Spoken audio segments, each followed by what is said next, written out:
रीवा नगर निगम क्षेत्र के वार्ड क्रमांक 15 आचार्य नगर रेतहरा से लेकर बाल न्यायालय तक स्थित एक सरकारी नाले के सीमांकन के दौरान आज एक बड़ा विवाद सामने आया है। यह वही नाला है जिसे लंबे समय से क्षेत्रीय नागरिक जल निकासी की मुख्य धारा मानते हैं, लेकिन आरोप है कि इस पर जगह जगह अतिक्रमण होने की वजह से बरसात के समय गंभीर जलभराव की स्थिति बन जाती है। आज जब राजस्व विभाग की टीम, नगर निगम के अधिकारी, इंजीनियर, एसडीओ, आरआई और पटवारी संयुक्त रूप से मौके सीमांकन और चिन्हांकन की कार्यवाही कर रहे थे, उसी दौरान विवाद की स्थिति उत्पन्न हो गई। प्राप्त जानकारी के अनुसार सीमांकन कार्य के दौरान यह पाया गया कि पूर्व पार्षद रामराज पटेल की बाउंड्री वॉल के अंदर करीब 5 मीटर तक सरकारी नाला अतिक्रमित पाया गया। क्या आपके बोरवेल में बार बार पानी की समस्या हो रही है? 30 किलो के लोकल पाइप दे रहे हैं धोखा, बार बार टूटते हैं और खर्च बढ़ाते हैं? तो अब भरोसा कीजिए न्यूट्रॉन केसिंग पाइप पर, एक्स्ट्रा मजबूत लंबी उम्र के साथ। अब बाजार में मिलने वाले 30 किलो के पाइप को करें बाय बाय और आज ही लगवाएं neutron 40 kg borewell casing pipe.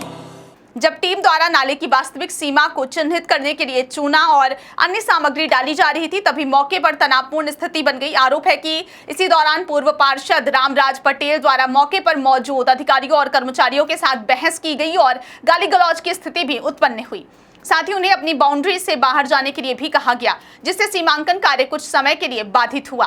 हालांकि प्रशासनिक टीम ने स्थिति को नियंत्रित करते हुए कार्य को आगे बढ़ाया और नाले को वास्तविक सीमा को चिन्हित करने की प्रक्रिया जारी रखी। स्थानीय लोगों का कहना है कि यह नाला इस पूरे क्षेत्र की जल निकासी व्यवस्था की रीढ़ है। आचार्य नगर, शिवाजी नगर, गांधी स्कूल क्षेत्र और बाल न्यायालय के आसपास के कई मोहल्लों में हर साल बारिश के दौरान गंभीर जलभराव की स्थिति बन जाती है। लोगों का आरोप है कि नाले पर अतिक्रमण और समय पर सफाई न होने की वजह से पानी की निकासी बाधित हो जाती है, जिससे आम जनजीवन प्रभावित होता है। स्थानीय निवासियों ने यह भी बताया है कि कई बार नगर निगम और प्रशासन को शिकायतें दी गई, लेकिन स्थानीय समाधान नहीं निकल सका।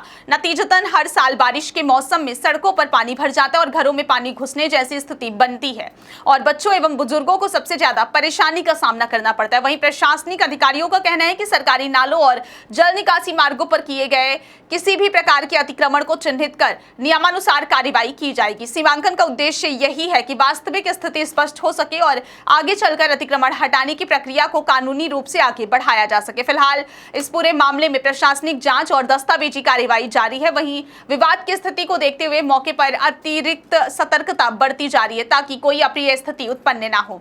यह भी माना जा रहा है कि सीमांकन रिपोर्ट तैयार होने के बाद नगर निगम और राजस्व विभाग मिलकर आगे की कार्रवाई तय करेंगे, जिसमें अतिक्रमण हटाने या नोटिस जारी करने जैसे कदम शामिल हो सकते हैं। इस घटना ने एक बार फिर शहर में नाले और सरकारी जमीनों पर हो रहे अतिक्रमण के मुद्दे को चर्चा में ला दिया। स्थानीय लोग अब यह उम्मीद कर रहे हैं कि प्रशासन इस बार सख्त कार्रवाई करेगा, जिससे लंबे समय से चली आ रही जलभराव की समस्या से राहत मिल सके।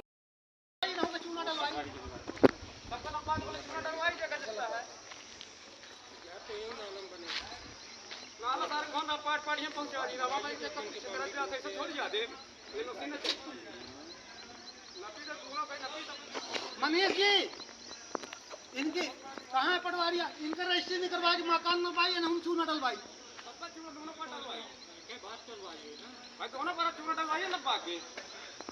ये एक तरफा थोड़ा होगी कि बाउंड्री भर टूट जाए। अब आ रहा तरफा की बात नहीं है पटेल साहब, आपने जो बोला आपका उसी हिसाब से नापा आपने नाप लिया ना, इनकी रजिस्ट्री नहीं करते दोनों भी नापे दे रहे हैं। ये थोड़े ना है कि जब नहीं ऐसा ना होगा कि बाउंड्री टूट जाए उनका एक साथ तोड़िए। एक साथ तोड़ने के लिए इतना रिसोर्स नहीं है हमारे। नहीं है तो फिर बाउंड्री पे तोड़ सकते हैं। हमारे ऊपर चला दीजिए मशीन, हम कूदे जाते चलाएंगे।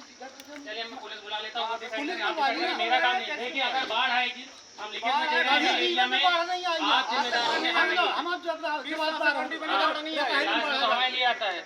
आज 20 साल से बाढ़ नहीं आ रही है।